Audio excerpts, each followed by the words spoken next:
Like, subscribe, and hit the bell to see more of ERD's repairs.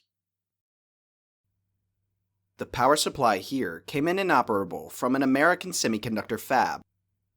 Noah Precision's Peltier junction power supplies, like the one in this video, are used to run extremely accurate cooling systems in semiconductor fabs, known as chillers, which are used to keep precise temperatures for many of the tools used to make semiconductors. This specific chiller power supply came in after having shorted its outputs and needed to be fully rebuilt. We then tested the power supply on our own chiller to be sure everything was in working order. ERD has worked on thousands of parts for semiconductor manufacturing, has the equipment to test those parts before they return, and is trusted by giants in the industry for their repairs. So if you need a repair, call us today for your quote.